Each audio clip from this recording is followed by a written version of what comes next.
Hello and welcome guys, आपके अपने channel grow with Maurya Amit में। आज हम तरंग प्रकाश की चैप्टर का पार्ट 2 करने वाले हैं। महाभारत सीरीज जो चल रही है हमारी क्लास 12th की फिजिक्स का, लगभग हम खत्म करके आ चुके हैं। आज हम टॉपिक नंबर 10 पे हैं और उसका पार्ट 2 कर रहे हैं। तो हम तरंग प्रकाश की का आज पार्ट 2 करेंगे और इसमें जो जो इम्पोर्टेंट चीजें हैं उसको हम पढ़ने वाले हैं। तो उस दिन मैंने जो बताया था fringe width D lambda by D, इसके बाद अब एक और टर्म आता है जिसको हम बोलते हैं कोणीय फ्रिंज चौड़ाई। थीटा बराबर लैम्डा अपॉन डी। आज क्लास 12 के बच्चों का हिंदी का पेपर था, तो जहां तक मैं आशा करता हूं कि उनका पेपर बहुत अच्छा गया होगा और आप लोग अन्य सब्जेक्ट्स की भी तैयारी अच्छे से करते रहें। और आपका पेपर फिजिक्स का लास्ट में शायद 1 तारीख को है, इसलिए आप उसकी तैयारी मैं करवा रहा हूँ तरंग प्रकाश की में। तो आज टॉपिक नंबर 10 चल रहा है, तो उसको आप धीरे धीरे तैयारी कर सकते हैं। इसलिए आप हर सब्जेक्ट्स पे ध्यान दें। नेक्स्ट शायद इंग्लिश का पेपर है, तो आप उस पर तैयारी ज़्यादा ध्यान दें, लेकिन आप 15 से 20 मिनट या आधा घंटे आप निकालें कि आप फिजिक्स को पढ़ें। और जो लोग नए हैं चैनल पे, वो चैनल को सब्सक्राइब कर लो और वीडियो को लाइक कर दो और वीडियो को शेयर करना ना भूलो, ठीक है। तो आज हम बात करने वाले हैं तो कोणीय फ्रिंज चौड़ाई क्या होती है, थीटा बराबर लैम्डा अपॉन डी। तो आपसे क्या होगा, आपको एक वेवलेंथ देगा और आपको डिस्टेंस देगा कि उनके बीच में डिस्टेंस कितनी है, दोनों स्रोतों के बीच में, और वहां से आपसे कोणीय फ्रिंज चौड़ाई हो सकता है। इसके बाद जो इसमें नेक्स्ट टर्म आता है वो आता है सूक्ष्म दूरदर्शी की विभेदन क्षमता या दूरदर्शी की विभेदन क्षमता। तो दूरदर्शी की विभेदन क्षमता क्या होती है? देखो, दूरदर्शी द्वारा दूर की वस्तुओं, दूर की समीपवर्ती वस्तुओं, देखो दूर में लेकिन समीपवर्ती दिख रही है, तो दूर की समीपवर्ती वस्तुओं को अलग अलग करके, उनके प्रतिबिंबों को अलग अलग करके देखने की जो क्षमता होती है, दूर स्थित दो समीपवर्ती वस्तुओं के प्रतिबिंबों को अलग अलग करके देखने की जो क्षमता होती है, उसको हम दूरदर्शी की विभेदन, ठीक है। और इसको डिनोट कैसे करते हैं, तो किसी भी चीज से आप डिनोट कर सकते हैं। और इसी में आता है एक दूरदर्शी की विभेदन सीमा। तो सीमा क्या होती है, जो क्षमता होती है उसके उल्टा को हम क्या बोलते हैं, सीमा। यानी दूरदर्शी की विभेदन क्षमता के व्युत्क्रम को विभेदन सीमा कहते हैं। यानी जो दूरदर्शी की विभेदन क्षमता होती है, इसका व्युत्क्रम विभेदन सीमा कहलाता है।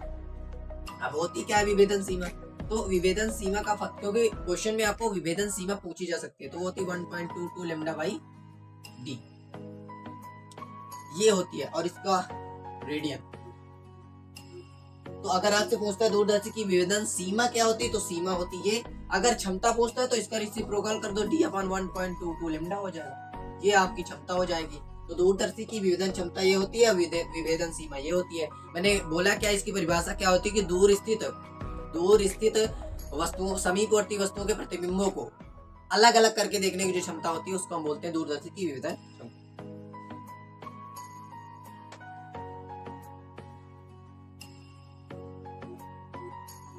इसी के बाद पूछ सकता है सूक्ष्मदर्शी।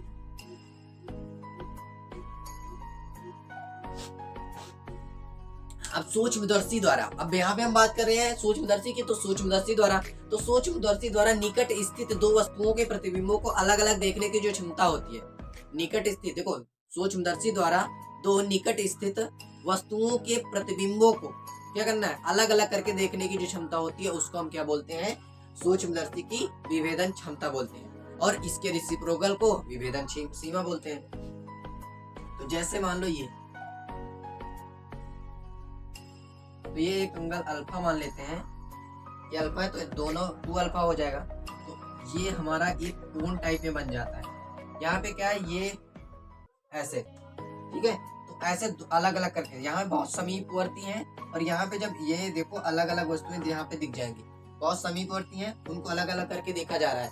तो इसके बीच में अगर हम क्षमता पूछते हैं, तो क्षमता क्या होती है, lambda upon 2 alpha, lambda upon 2 alpha. तो अगर ये आता है तो आप क्या लिख सकते हो उसको, लैम्डा बराबर 2 1.22 लैम्डा अपान 2 साइन अल्फा। ये आपका इंपॉर्टेंट है।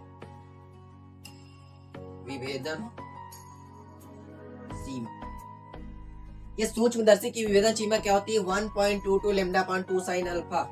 ये देखो, इनसे क्वेश्चन आ सकता है आपसे, छोटे छोटे क्वेश्चन है। सूक्ष्मदर्शी की विभेदन क्षमता पूछता है तो क्या होता है कि निकट स्थित सूक्ष्मदर्शी द्वारा निकट स्थित दो वस्तुओं के प्रतिबिंबों को अलग अलग करके जो देखने की क्षमता होती है उसको हम क्या बोलते हैं?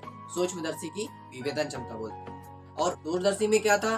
दूर स्थित दो समीपवर्ती, बहुत दूर स्थित दो समीपवर्ती वस्तुओं को अलग अलग के प्रतिबिंबों को अलग अलग करके देखने जो क्षमता होती है उसको हम क्या बोलते हैं? उसको हम बोलते हैं सूक्ष्मदर्शी की विभेदन क्षमता। अब बात करते हैं ध्रुवित और अध्रुवित प्रकाश की।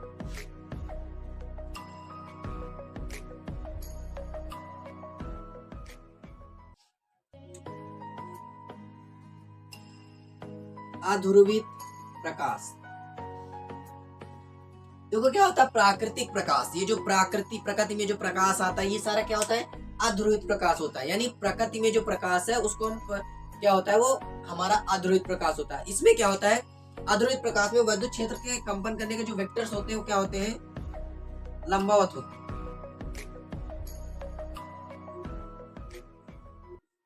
लंबवत होते हैं, यानी अगर कोई संचरण कर रहा है तो संचरण के लंबवत होंगे। मान लो ये कोई है तो यहाँ पे अध्रुवित प्रकाश कैसे होगा? ये संचरण की दिशा के लंबवत होता है, हर डायरेक्शन में लंबवत होता है, तो संचरण की डायरेक्शन में लंबवत होता है। तो अध्रुवित प्रकाश क्या होता है? प्राकृतिक प्रकाश अथवा अध्रुवित प्रकाश में ये जो वैद्युत क्षेत्र के वेक्टर के विद्युत वेक्टर जो होते हैं, विद्युत वेक्टर के कंपन जो होते हैं वो संचरण करने की दिशा के कैसे होते हैं?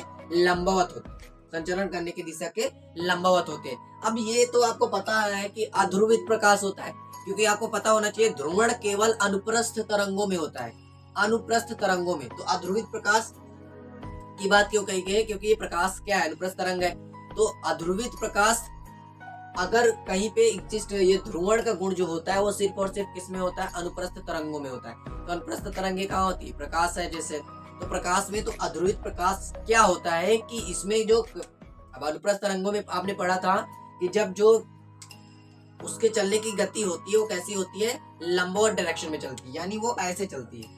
अनुप्रस्थ तरंगे ऐसे, यानी संचरण के लंबवत, एक संचरण के जो कण के कंपन की दिशा होती है, जो तरंग के संचरण की दिशा होती है उसके लंबवत होती है। संचरण इधर हो रहा है लेकिन उसके लंबवत कंपन करते हैं। तो इसमें भी वही होता है कि प्रकाश जो है, अध्रुवित प्रकाश क्या होता है? प्राकृतिक होता है। इसमें क्या होता है? संचरण करने की दिशा के जो वैद्युत वेक्टर कंपन होते हैं वो क्या होते हैं? लंबवत होते हैं। इसके बाद अगर हम बात करते हैं ध्रुवित प्रकाश की, तो ध्रुवित प्रकाश में क्या होता है? वो सिर्फ एक डायरेक्शन में रह जाता है।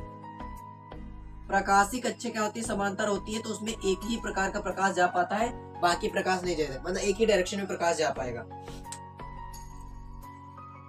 अब इसमें क्या होगा? अध्रुवित प्रकाश आप समझ गए, ध्रुवित प्रकाश समझ गए। ये होता क्या है आखिर? अध्रुवित प्रकाश, ध्रुवित प्रकाश, क्या दिक्कत है? तो देखो, अध्रुवित प्रकाश जो है प्राकृतिक है, लेकिन हमें ध्रुवित प्रकाश बनाना पड़ता है। जब पोलेराइड लगाते हैं तो पोलेराइड की वजह से अध्रुवित प्रकाश ध्रुवित प्रकाश में बदल जाता है। इसमें क्या है?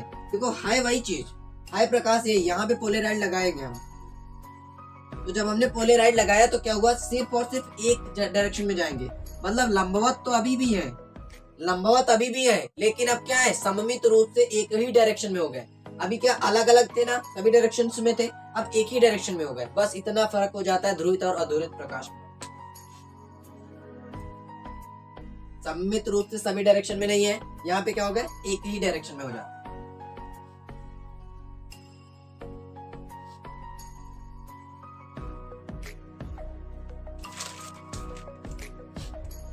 पोलेराइड,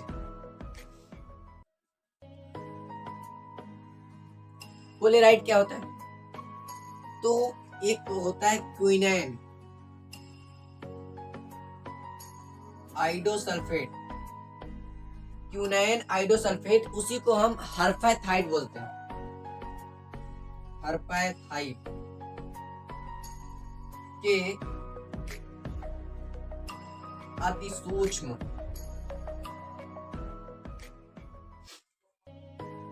सूक्ष्मदर्शी क्रिस्टलों की झिल्ली जिसमें प्रकाशीय कक्ष एक दूसरे के समांतर होते हैं, एक दूसरे के समांतर होती है। यानी क्या होता है, क्विनाइन आइडोसल्फेट हर्पेटाइट के अति सूक्ष्म दर्शी क्रिस्टलों की झिल्ली, झिल्ली या फिल्म बोल सकते हैं, जिसमें प्रकाशिक कक्षें एक दूसरे के क्या होती है, समांतर होती है। मान लो एक ये है, तो ये पोलेराइड है, तो यहां से जब अध्रुवित प्रकाश जाएगा इसमें, तो यहाँ पे क्या होगा, वो ध्रुवित प्रकाश में चेंज होगा। तो ये पोलेराइड हम लगा देते हैं। पोलेराइड की वजह से सिर्फ एक टाइप का प्रकाश आगे बढ़ पाएगा, दूसरे टाइप का प्रकाश नहीं जा सकता। यानी क्या है, ये 3D मूवीज में भी कभी कभी यूज कर सकते हैं प्रोजेक्टर को, दो तरीके से प्रोजेक्टर को, एक ऐसे और एक ऐसे, दोनों में। तो उसकी वजह से लगता है कि जो 3D मूवी वो बाहर आ रहा है, जो चीजें रखी होती है वो बाहर आ रहा है, वो प्रोजेक्टर के 3D की वजह से। तो पोलेराइड क्या होता है, क्विनाइन आइडोसल्फेट यानी हर्पेटाइट के अति सूक्ष्मदर्शी क्रिस्टलों की झिल्ली जिसमें प्रकाशिक कक्षें क्या होती है, एक दूसरे के समांतर होते हैं, प्रकाशिक कक्षें एक दूसरे के समांतर होते हैं। तो ये होता है हमारा पोलेराइड होता है। इसके बाद देखो ब्रूस्टर का नियम खत्म हो चुका है, शायद कट गया है वो आपके सिलेबस से ब्रूस्टर का नियम, लेकिन आप अगर पढ़ना चाहते हैं तो मैं बता देता हूँ कि उसके लिए दो चीजें याद रखनी है कि ब्रूस्टर एंगल आईपी होता है और आर बराबर 90 डिग्री। यहाँ से क्वेश्चन अगर आता है तो एन बराबर होता है tan आईपी, और आईपी क्या है, यहाँ पे आईपी होता है ब्रूस्टर एंगल, ब्रूस्टर कोण। एन क्या है, अपवर्तनांक है, आर क्या है, अपवर्तन एंगल है, अपवर्तन कोण है। ठीक है, तो ये ध्यान रखना है कि एन बराबर 10 की ब्रूस्टर के नियम है, तो आप सिर्फ और सिर्फ ध्यान रखिए। बाकी ये शायद आपके टॉपिक से कट चुका है, ये आपके सिलेबस से कट चुका है। हमें जो पढ़ना है वो मैलस का नियम। तो मैलस का नियम क्या होता है,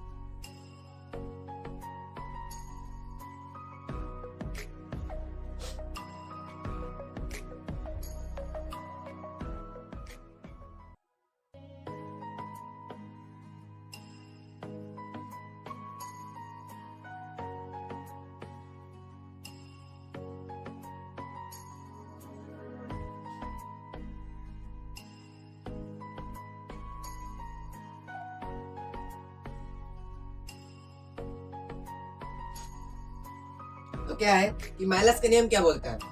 देखो मैलस का नियम बोलता है कि जब किसी ध्रुवक पर आने वाला जो प्रकाश होता है, आने वाला जो प्रकाश होता है वो पूर्णतः क्या होता है, समतल ध्रुवित होता है।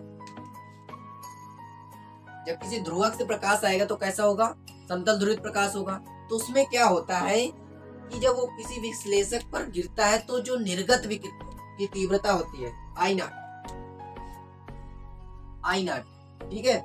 तो हम क्या करते हैं, निर्गत तो छोड़ो, जो निर्गत प्रकाश की तीव्रता होगी आई, वो किसके प्रोपोर्शनल होगी, cos स्क्वायर थीटा के, cos स्क्वायर थीटा के। तो यहाँ से आई बराबर आ जाएगा आई नॉट cos स्क्वायर थीटा। ये फार्मूला होता है मैलस के नियम का, आई बराबर आई नॉट cos स्क्वायर थीटा। अब यहाँ पे क्या होता है, आई नॉट को क्या लिख सकते हैं, आई नॉट को लिख सकते हैं के स्क्वायर, के ए स्क्वायर। यहाँ पे के क्या होती है, यहाँ पे ए क्या है हमारा, ए आयाम होता है,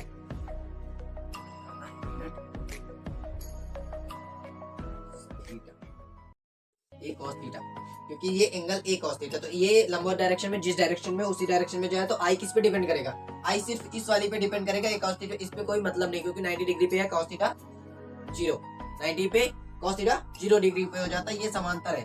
तो समांतर में क्या होगा, 0 डिग्री होगा, तो इसलिए लिया जाएगा।